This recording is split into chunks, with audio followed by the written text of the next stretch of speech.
Собственно, выкладываем сейчас осадки с дорогой ямалайской соли.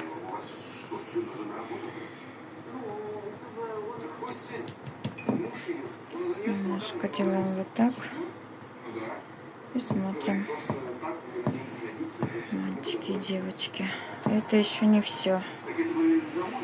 Вы просто не представляете, какое количество песка мы кушаем.